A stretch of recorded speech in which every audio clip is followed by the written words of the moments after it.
Iya, Lagi sibuk apa, Jor? gue lagi kemarin baru selesai dokumenter. Ini lagi ngurusin film gue itu yang si Oke. kan kemarin launching yang Teater Koma yang Mas Nano. Iya, iya, Gitu. iya. Iya, Sangat gitu. Jadi menarik loh. ya gitulah kerjaan menyenangkan aja. Pekerjaan tuh kan karya. Ya karya, maksud gue apa project lah, project yang menyenangkan. Jadi nggak ada nggak ada deadline. Maksud gue ya kita kerjaan aja kan, jalan gitu. Sampai dapat ngerasa cukup, nah udah baru mulai ngedit gitu. Mm-mm. Mm-mm. Mm-mm. Jor, gue kenal lu dari tahun 2000-an ya, waktu lu jadi aktivis film independen itu ya, di Confident ya, komunitas film independen Indonesia ya, kalau nggak salah. Iya, iya benar. Dari Keren sembilan lu, gila. 2000-an itu. Apa yang lo mau cari waktu Confidentan, George? Maksudnya yang lo mau curahin tuh apa sih? Confident Membuat ya? komunitas film yang namanya bener-bener independen dan jarang lo Iya. orang yang maksudnya mengira lo ada di situ. I think lo salah satu yang mendirikan ya, founder ya. Iya, iya. Jadi memang waktu itu kita rame-rame kan, ya kan. Gue salah satu foundernya gitu. Hmm. Dari awal lah ya, itu kan Haikal, di Iya, Rizky, dulu. iya, Iya, iya. itu lah. Maksudnya sih, Terus emang dari sana orang-orang enggak ya, gua pernah gabung di situ kali ya. apa? Maksudnya tadi lo bilang jarang yang tahu gua pernah di situ gitu. Uh-uh. Nggak, maksudnya kan yang kebanyakan di nongol di panggung kan Alexi Har, R-nya banyak tuh Betul. ya. Terus Iya. siapa lu gitu ya. Lu kebanyakan ngumpet, makanya gue pengen nanya sebenarnya lo di situ apa visinya gimana waktu itu, terus sempet tercapai nggak, dan tiba-tiba kenapa hilang gitu confident kan waktu Oh, itu. Seharusnya iya, sampai iya, iya. sekarang kan untuk mengawal perkembangan film sayap, sayap lagi, jalur jalur non mainstream kan kalau itu tumbuh dengan sehat akan jadi baik gitu, ada balancing. Jadi yang satu concernnya, kalau gue lihat kan yang di ranah komersial ini berkembang dengan pesat dan disupport pemerintah. Tapi ranah yang independen dalam pengertian bebas ya, bebas lo membuat sesuatu yang lo mau jadikan voice, eksperimen, artinya apapun itu yang menjadi apa namanya Hmm. unek-unek yang jadi film gitu, nggak ada sekarang yang bimbing anak-anak sekarang gitu. Bahkan kata-kata independen aja gue denger kemana-mana tuh ini artinya sama akarnya. Gimana tuh, Jo? Ya nggak tahu. Kalau dulu kan kita sebenarnya mulainya kan awalnya dari ngumpul bareng kan sebenarnya kan awalnya kan. Ya kan. Jadi Ya, anak-anak IKJ, UI sama ITB kebetulan sama saling kenal ngumpul bareng bikin suatu iya, si Kristi dulu kan yang ini sebenarnya ya sebenarnya Kristi juga ada di industri waktu itu kan sebenarnya.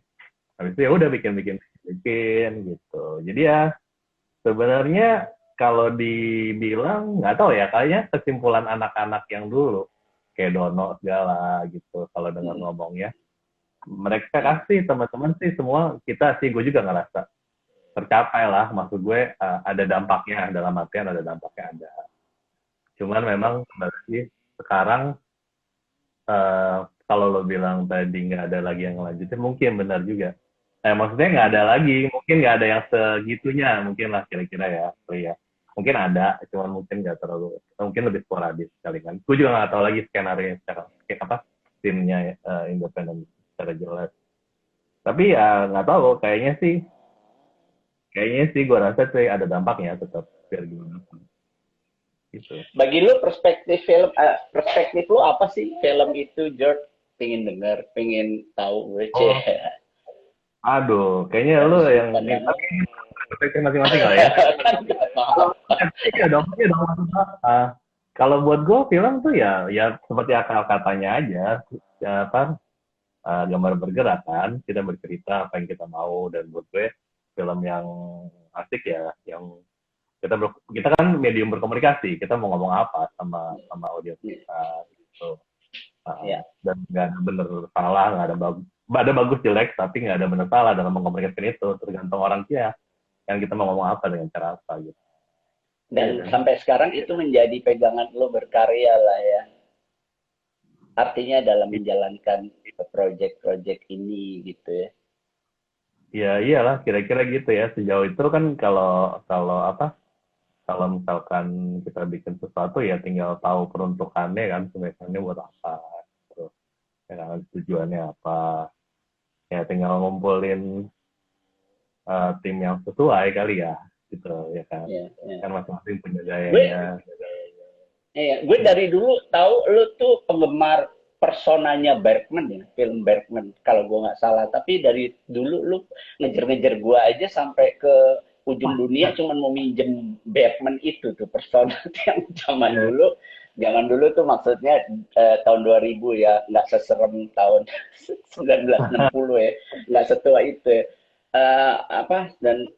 Lu terkesan dengan itu, bahkan lu sekarang mengambil judul project lu persona ya, yang bagi gue itu nggak tahu artinya sih ya, sesimpel itu sebuah kata-kata yang artinya adalah personal orang gitu. Gue penasaran aja sekarang, pengen tahu dari lu kenapa lu ngangkat judul itu menjadi bagian daripada your project, atau ada sesuatu yang spesial yang mau diomongin di itu? Sebenarnya ya jadi buat yang lagi lihat ini si Ari ini koleksi filmnya banyak banget. Satu lemari, satu kayak tembok ya. Film tuh banyak banget. Oh iya, makanya kan udah banget, satu udah ada yang direnov, isinya lemari, isinya film tuh juga banyak banget. Itu di tahun berapa lo ke rumah gue tuh, ke library film gue? Kalau yang itu gue lupa tuh tahun berapa. Pokoknya deket-deket pas gue sempat minjem gitar lo tuh. Waktu gue ada syuting sama India, waktu itu gue pinjam gitar lo. Lo lagi renovasi tuh. Udah renovasi 2002 ya kali ya? Ya kira-kira gitu ya. 2000, enggak lah, 2006 kali Har. Enggak 2002. Iya. 2007, 2008 gitu di tanggal-tahun itu gitu. Ya Oke. tahun 2002 yang sebelumnya. Jadi lo sempat bagus gitu. Jadi orang yang datang ke gue tuh gue udah GR aja, gue udah GR pengen silaturahim apa, enggak lah, kadang-kadang nggak basa-basi, naik aja ke ruangan library tuh, harus minjem ya, aduh, itu sebelum ada kata-kata yang nyetanin, Hari lo jangan minjemin deh, yang ada lo nggak balik deh, bener aja. Ada satu yang orang anak iklan nih, wah baru jadi rookie gitu ya, dia disuruh sutradaranya itu nyari Tarkovsky, apa tuh waktu itu, The Mirror. Jadi dia keliling-keliling dunia film di Jakarta tuh sampai puyeng nggak ketemu gitu. Udah ada orang nyebut, lo kenal Ari Dagu nggak? Ya kenalan aja gitu. Datang ke rumahnya pasti lo nemu tuh, lo di bagian film-film Eropa, cari aja Tarkovsky ya, lo colong deh di library-nya, bener lo nyampe, astagfirullahaladzim. Iya, zaman-zaman itu tuh bisa dibilang kayaknya lu salah satu acuan buat nyari-nyari film susah gitu kan, lu niat banget gitu kan. Film susah. Itu selain itu patokannya tuh gue ingat iya kan, masih gampang ngopi VHS dari perpustakaan IKJ. Iya.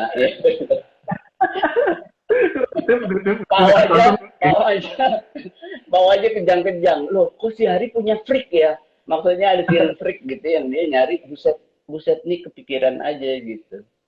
Nah, kan waktu itu gue berpikir gue mencintai film, dan lama-lama setelah film-film yang mainstream koleksinya lengkap gitu, maksudnya yang benar-benar jadi patokan kemajuan teknis ya, perkembangan film dunia gitu. Lalu tertarik, pengen udah deh ngoleksi dari zamannya siapa tuh yang film di bawah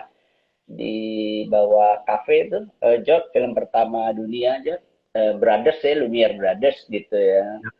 Terus sampai ke perkembangan film cerita lah gitu. Terus dari sana baru lahir genre apa gitu. Diurutin aja iseng. Lama-lama keturutan. Apalagi dengan adanya revolusi DVD Mangga 2 tuh. Udah kan kita nggak tergantung sama Aladin. Tiba-tiba Lilis sama Acun tuh bisa gitu. Gue pesen, Criterion lu kirim ini. Kemudian lama-lama sih 10 tahun dia menutup koleksi Criterion.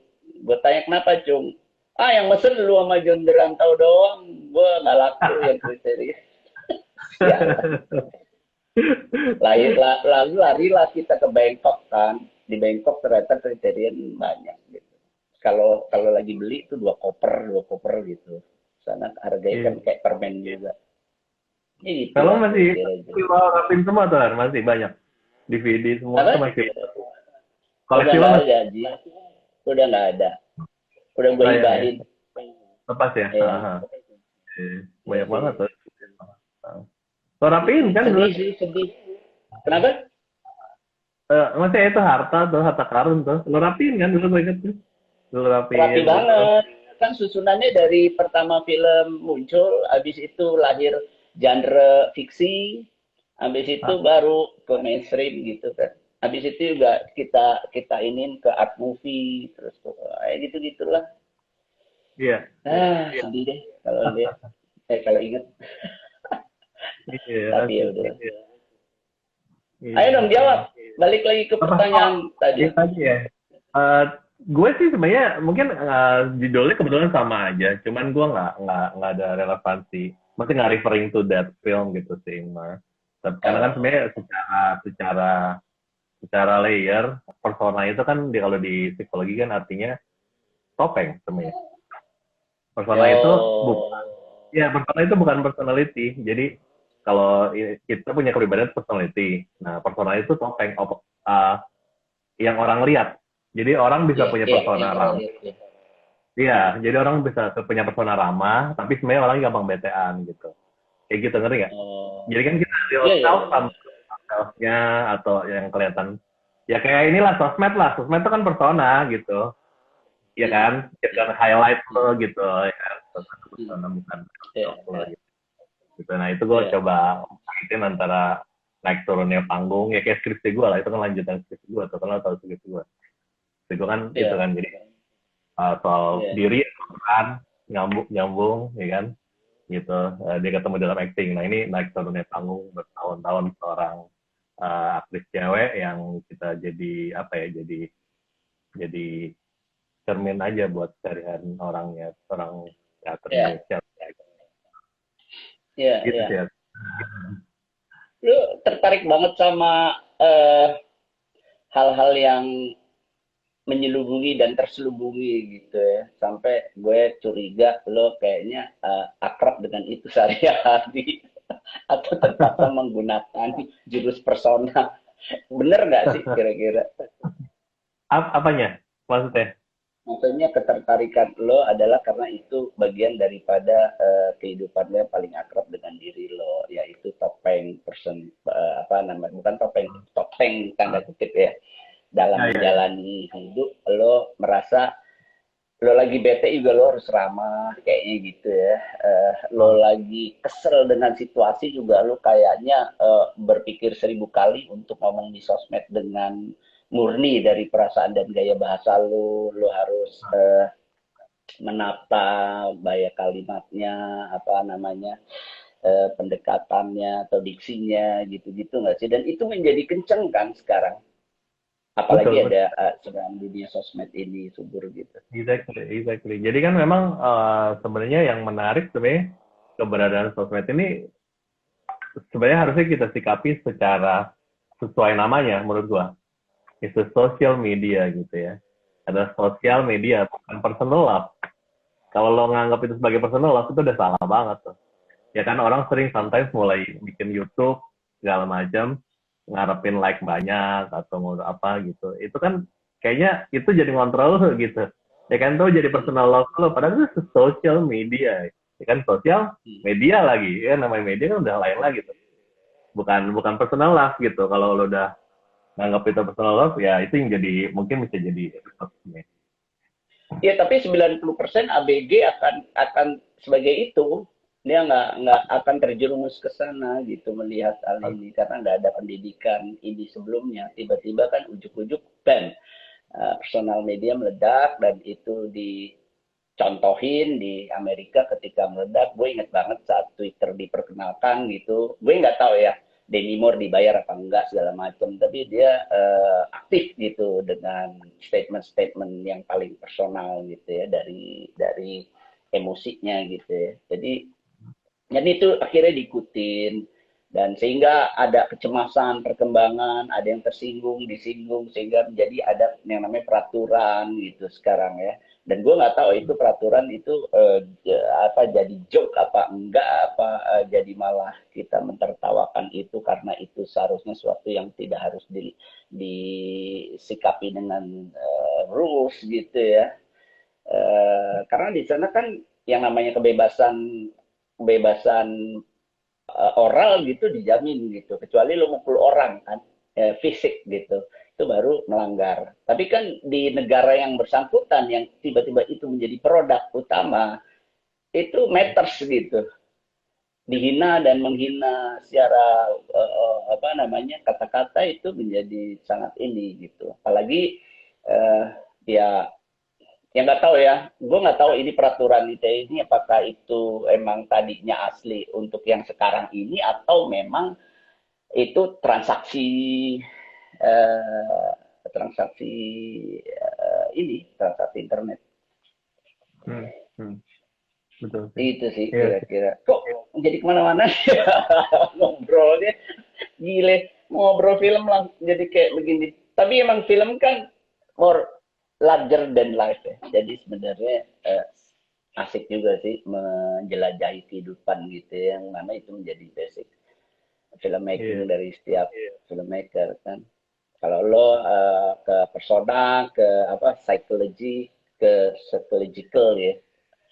Jar, lo di UI psikologi memang bidangnya. Iya, psikologi. Gue lupa Ah, ya. Oh, kenapa? alah, ya, ya, ya.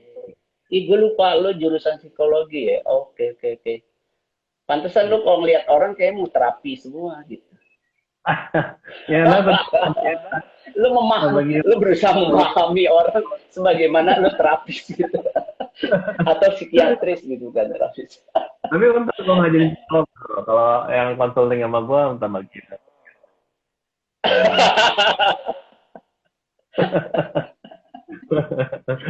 Aduh. Terus lo bikin Lu film jangan hubungannya dengan psikologi sebagai terapi lo sendiri apa di luar itu apa buat fun aja? yang sih itu kalau itu gue nggak tahu kalau itu gue lumayan gampang nangkep aja sebenarnya. Kadang contoh misalkan kalau ada brief gitu buat tutup apalah gitu ya kerjaan gitu, nangkepnya lebih mudah aja gitu buat gue gitu. Oh maunya gini, ya udah itu lumayan sih seperti gitu gitu. Nah gantian dong, lo lagi ngerjain apa sekarang? Dia susukin balik cepet banget nyalain keburu gue nyerocos lagi. Mau bacain lo emang enak sih kalau dibacain. Dan gue lagi bikin ya seperti lo tahu ini project gue yang dari 2013 animasi movie nah,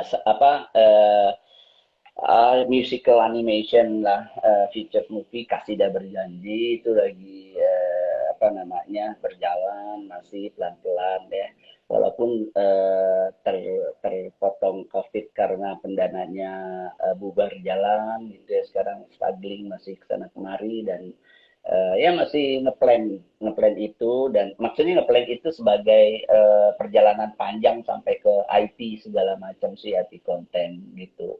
Nah yang lagi insya Allah persiapan malah gue bikin satu IP baru ya kayak apa namanya uh, Indonesian account story gitu ya kisah-kisah guide Indonesia ya, karena gue tertarik apa memandang dari perspektif yang sedikit berbeda ketika orang angkat kuntil anak lah, pelet lah, pesugihan lah, itu gue riset betul dan gue coba menyuguhkannya jadi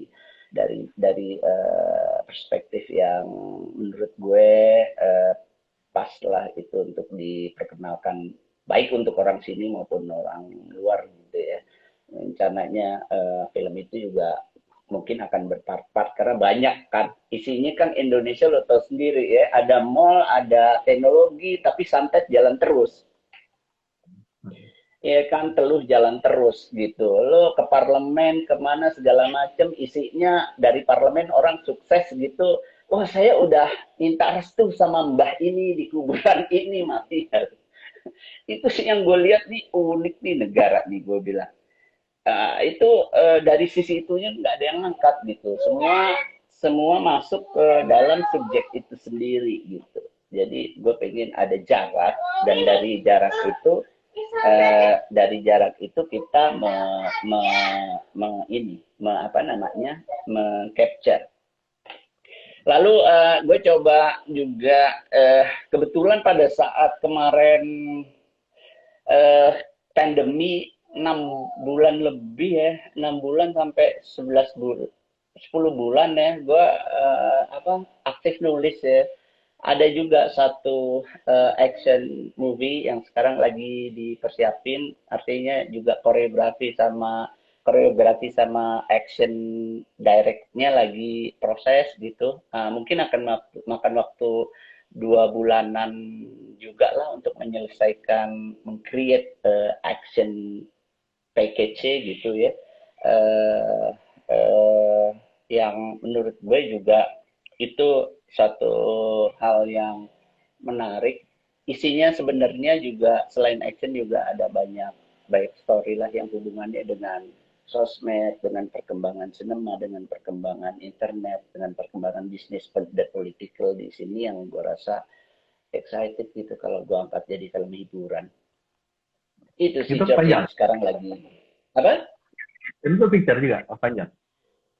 Ya, Panjang. feature film yang mungkin juga tokoh baranya ini akan jadi IP juga nantinya.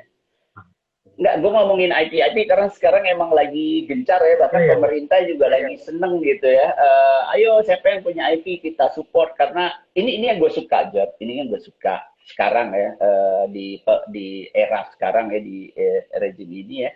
Ada satu pemikiran, lo nawarin ke pariwisata gerbong lokomotif tuh jangan cuman gunung, danau lah, apalah, ya itu bagus. Tapi produk manusia juga sebenarnya bisa menjadi IP itu menjadi sebuah kekayaan negara yang bisa memberikan devisa berlipat-lipat juga tanpa ngandelin alam yang emang udah bagus memang. Nah alam aja kalau nggak di-create dengan creativity, lu juga nggak akan kayak misalnya contoh lu ngomongin Pusan, apa sih dulunya daerah situ itu kan rawa, George kononnya. Baru kemudian Korea membuat film festival di sana, dibenerin segala macam, ya udah tiap tahun jadi destinasi utama dan tetap dan banyak banget, makin banyak bola salju ya. Ya lu bayangin sendiri aja devisa yang dia terima hanya dari itu. Belum lagi itu wadah dari mempromosikan culture pop mereka gitu. Keren menurut gue, itu sebuah ide yang mana harus nggak bisa jadi kalau nggak ada orang yang mikirin. Jadi kok cuman, ya gue punya Raja Ampat, ya udah dateng ya di foto-foto begini, gue rasa sih ya oke deh gitu. Ya lu kan harus memikirkan environment, membangun campaign keteraturan, terus strateginya, terus melihat peta peta perpariwistaan di dunia, di Asia itu lawan lu siapa dan lu ambil angle dari mana gitu kan. Kalau angle cuman lu ngomongin ngesut landscape yang lautnya bening-bening ya banyak di mana-mana, banyak, gak usah Kerajaan Empat gitu. Gue rasa itu sih ya bukan karena gue itu ada itu ya, enggak, itu karena tadi gue ngomongin IT apa sih, karena emang gue kebawa aja lagi pada doyan IP nih sekarang nih situasinya, dan kebetulan ketika gue berkarya gue nggak ada urusannya sama itu sih. ketika berkarya gue urusan dia sama diri gue sendiri sih, apa yang lagi pingin gue garap, apa yang lagi bikin bikin gue uh, bergairah gitu untuk menggarap sesuatu, ya itu. Jadi gue sebenarnya anti tren sih, bukan anti tren, enggak melo tren. Ini kebetulan lagi action, kebetulan lagi animasi gitu. Nah animasi aja pada saat gue bikin feature animasi tahun 2013 belum ada environmentnya, belum ada orang percaya, belum ada orang apa. Sekarang juga gue kesalip, ya kesalip aja apa-apa sampai ada misalnya kayak misalnya Nusa duluan atau petualangan cerita animasi akhirnya jadi duluan, Juki jadi duluan, ya bagus saja. Artinya gue percaya eh, suatu yang natural tuh bagus juga. Nggak melulu kita harus berkarbit gitu. Kadang-kadang lo metik mangga yang matang di pohon tuh, waduh, rasanya lo nggak akan lupa seumur hidup sih, Josh, ketika lo makan daripada lo dapetin yang karbitan. Mungkin itu ya yang jadi kebiasaan gue berkarya. Kebiasaan yang dipinginin, bahwasannya kenyataannya gitu enggak juga. Kadang-kadang dulu waktu gue di serial ya udah lanjut lah, lo harus nyiptain satu lagu satu waktu satu malam Jenderal Kancil, terus lo harus dibatasin syuting nggak boleh 3-4 hari satu episode. Begitu juga film-film gue yang sebelumnya ya harus 2 minggu, terus persiapannya kadang-kadang juga sebulan. Ngaco. Jadi itu jadi pelajaran sih. Jadi pelajaran yang ya mau dibilang mahal atau murah ya tergantung belum melihatnya. Tapi menurut gue ketika kita mengambil suatu hal yang positif dari hikmah, menurut gue itu pelajaran yang bagus. Bagus dalam pengertian lo untung masih dikasih pelajaran daripada lo nggak ada pelajaran sama sekali kan. Menurut gue sih gitu. Iya, iya, benar sih. Tapi emang sebenarnya kalau gue bilang ya di Indonesia harus ada hal lain selain itu. Ya maksudnya kalau emang ya kalau bisa dibilang ya apa Asia Tenggara ya bagusnya memang alamnya satu yang ada kan. Tapi kan apa yang ngebedain kalau itu sama-sama aja kan? Ya kan kita Exactly. nggak bisa Iya, ya kan gitu aja. Habis itu mau kemana? Sedangkan IP orang-orang kita juga bukan orang yang bego gitu kan. Kita tuh orangnya pemikir dan benar, pinter semua. Cuma harus benar. digarap aja.